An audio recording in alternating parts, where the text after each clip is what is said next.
Alright, hello everyone, and thank you for tuning in once again to the Black Box Podcast. BBOR, Black Box Online Radio, coming to you from West Virginia. Well, today we're going to be talking all about the case of Aleksandr Pichushkin coming to us from Russia. This is one that I found out about, we're talking years ago, probably at least 7, 8, 9 years ago. What happened was I was researching the case of Andrei Chikatilo because someone had recommended some documentaries on Andrei Chikatilo, who was a murderer from Rostov. I mean, I believe his name is the Butcher of Rostov, the Ripper of Rostov, and it doesn't take too long to get to the case of Aleksandr Pichushkin because he also is a serial killer from Russia, and we're talking former Soviet Union times, as well as the concept of some of the other cases we've been dealing with on this channel. Like, we talked about the Fred and Rose West murders, like the West murders from the UK. And I was instantly reminded of some things about Aleksandr Pichushkin while we were talking about Fred West. Now, it's like Fred West was some guy who, it seemed like he was just born to kill. It seemed like he just, everything was there, like the dice had been rolled and he rolled a murderer. It was just, in his trajectory. Aleksandr Pichushkin is somewhat different. He's known as the Chessboard Killer, and we'll get to that in a second, but it's like one of the biggest things about Pichushkin is injury to the brain as a kid. Prefrontal cortex injury. We were saying this so many times during the Fred West uploads about Fred West also had an injury to the brain, prefrontal cortex. We talked about Phineas Gage as well. That stuff relates to emotion, personality. What we've learned from people like Phineas Gage is that when someone has an injury to the prefrontal cortex, their brain usually has problems with impulse control, problems with temperament, and they can also become more profane and more obscene. And that's definitely the stuff that we saw from Fred West, from Aleksandr Pichushkin. And it's a very big thing that I wanted to highlight during the uploads that I was doing recently. This stuff is not part of culture anywhere. This is not part of race. This is not part of nationality. These events happen everywhere in the world. I've talked to a lot of people from Russia about these cases, Pichushkin and Chikatilo, and one guy even told me there used to be a saying, like, before Andrei Chikatilo was arrested, that in Russia they did not have serial killers, and then it used to be something they would kind of tease the Americans with, like, oh, the Soviet Union and the Russians are better than Americans because we don't have serial killers. Then after Andrei Chikatilo and Aleksandr Pichushkin, they're like, okay, the Russians are better than Americans because we do not have mass shootings. And I was like, huh, that's some odd humor, but okay. Now, I digress from that. What happened with Aleksandr Pichushkin, if I recall, he was actually hit in the head with a swing that was swinging backward and struck him in the forehead, and that caused a lot of changes in his personality. Before that, he was rather sociable, but he's also the victim of bullying, and he developed a fascination with weightlifting following, being with years of bullying. He really developed a fascination with weightlifting, which is very common in Russia. I mean, that's a very big thing that they encourage guys to do. I mean, it's something typical and normal. And he wanted to, of course, be strong, but one of the big things that he learned as well was a fascination with chess. And he was actually a very skillful chess player. And they were also saying that, he could, drink vodka and not even falter in his playing. Like, he could still remain the same amount of focus. And it was a way for him to cope with bullying, frustration, and also just to channel this sort of destructive energy. I was actually listening to one of those motivational speakers who said that 90% of the problem with young children is not knowing how to put their energy in the right place. And that guy might have a point. But when it comes to somebody like Pichushkin, he really is a case where maybe it didn't have to end up like this. Maybe the events that he experienced in his life greatly contributed. And Pichushkin came after Andrei Chikatilo. And Chikatilo, whoa, what was that? What was his exact body count with the murders? Was it 53, I believe? Because this is important. Because I believe Chikatilo murdered 53 people, and It depends on where you look about how many murders were committed by Aleksandr Pichushkin. Sometimes it says 61, 62, 60, 48, 49. But Pichushkin wanted to be Russia's most infamous serial killer. He wanted to be the most, the serial killer with the highest body count in Russia. He wanted to outdo Andrei Chikatilo. And what he wanted to, the way he was going to go about that was, since he was a serious chess player, he wanted to commit a murder for each square on the chessboard. But the thing is, he came very close. I was always under the impression that he had committed 61 murders. I mean, the Wikipedia cites it in different places. They're saying 60, 61, 62. But he was only, of course, charged for 48 of them. 48 or 49 murders, so he didn't get any recognition past Chikatilo. And, I mean, like, Andrei Chikatilo supposedly became a legend in Russia and the former Soviet Union, as well as places like, Ukraine, Estonia, all of those. But what happened with Pichushkin is he's not really thought of that highly.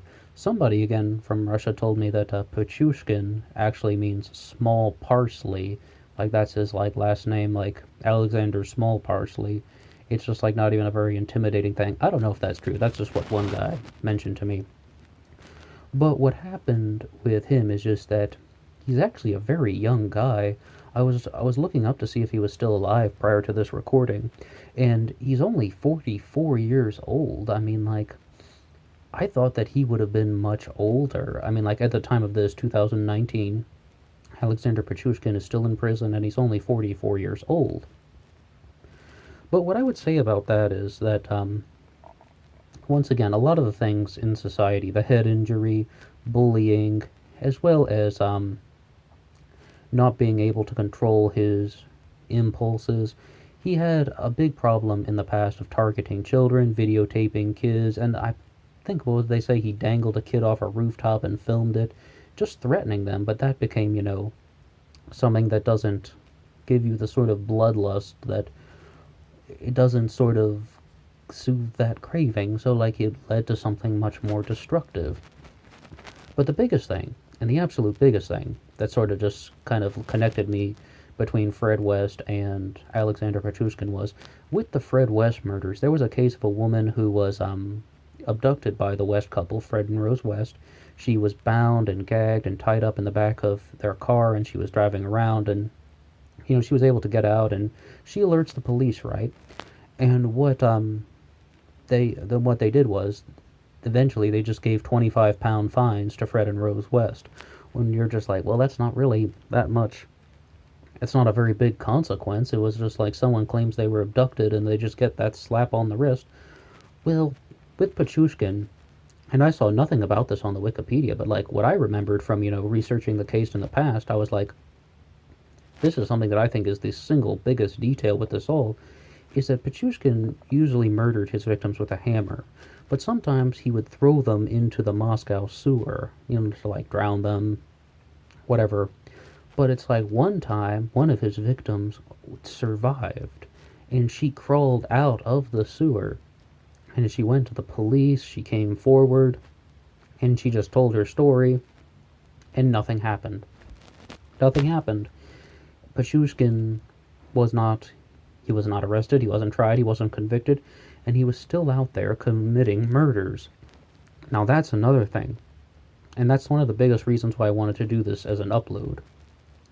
Pichushkin was somebody who could have been caught, the same way that Fred and Rose West could have been stopped much earlier, where society allowed them to slip through the cracks. Like, people came forward with very pertinent information, and it was ignored. And it's like, once again, I'm very surprised that this was not on the Wikipedia, because that's the biggest thing that I came away with, from like reading about Pichushkin and watching the documentaries. I was like, holy crap, someone crawled out of the sewer that he tried to murder, and she went to the authorities and they did nothing. And I remember very clearly watching this in documentaries, and like some of the Russian police officers were just like, this is an embarrassment to our police force.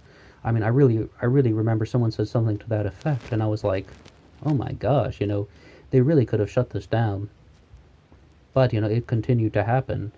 But the thing with Pichushkin is, he has the chessboard, which I believe he wanted 64 pieces, like, because there's 64 spaces on the chessboard, and he came very close. I always thought it was like he was only 3 spaces short. He claimed to have committed 61 murders, but he wanted 64 to create sort of a masterpiece. Then he would become Russia's most notorious serial killer, as well as it's this whole thing about impulse control, trying to be badass, trying to be strong, trying to be something threatening. I mean, there are some real tragic things in his life. I mean, after receiving that head injury, like he was moved to a different school and people kind of, well, they made fun of him for being different. And I know that those are just some sort of cruel things. And, that's even just saddening thinking about it. It does not excuse anything associated with murder. I mean, absolutely not. It never is a justification for violence.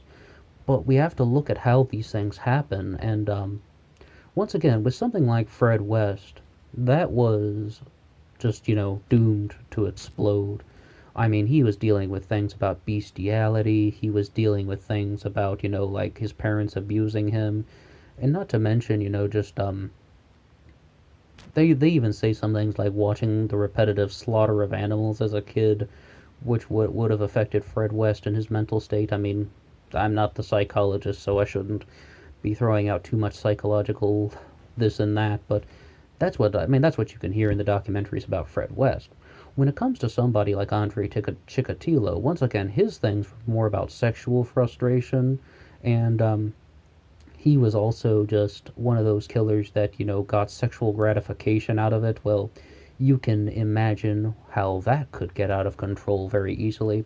But with Pichushkin, as far as I understand, it's more about the head injury, impulse control, and also just trying to be tough. Like, he wanted to become something strong because he felt like he was weak. He was a victim of bullying, and he also just, playing chess in the park didn't really complete all of that stuff. Like, that didn't really get him to a better mental state, and he probably, once again, maybe this could have been somewhat doomed to commit murder, just maybe not as extreme. I mean, even if we're going to take away all those events of bullying, even if just maybe that injury to the prefrontal cortex might have done something that would have really pushed him toward a murderous state. I'm not completely convinced. And a lot of that would be guesswork, and it's that if. But the big thing is, Pichushkin is, different. Like, it's not about, as far as I understand, it's not only about, like this sort of sexual gratification that Andrei Chikatilo would get. I mean, we could talk for hours about Chikatilo. Supposedly with him, he would, like, even climax when he was murdering people, and I don't really hear those things in the Pichushkin commentaries, but, or if they are there, I've overlooked it. And with Fred West, it was more about just, an explosion of destructive behavior from his birth. It was just like he was born into a destructive circle, and he continued the cycle of destructive behaviors.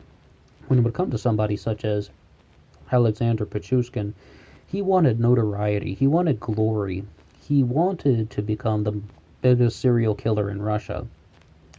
According to him, he claimed he came very close. I mean, if he did indeed commit 61 murders, it's like, that's an absolute horrible thing, but it's like, it's just, this is one of those things that's just so weird. It's like, he's on trial for 48 murders and 3 attempted murders, and he's telling the judge, no, I did more. I did, like, a lot more than that. We're talking maybe 11, 12, 13 more. I did way more than what you're thinking. And then they're just like, yeah, we don't care, no. Oh my gosh, so it's just like, he's really trying to make things worse for himself because he wanted to be a legend. And, I guess he's somebody who grew up feeling like a wimp, and then he was just like, this is how he wanted to become kind of out of that mold. First he started, harassing children, harassing homeless men in the park, and for some people, it's like, a lot of people deal with things like bullying, and it doesn't always lead to violence. It is never a justification, absolutely not. And a lot of people also deal with things, like alcoholism, but they don't go and become violent. So I definitely think the head injury he experienced had some effect on that, but, this is this is a case we can explore a little bit more, and let's see what it's all about, and let's see if there's some new things we can find. Fairly general upload, but let's talk a little bit more.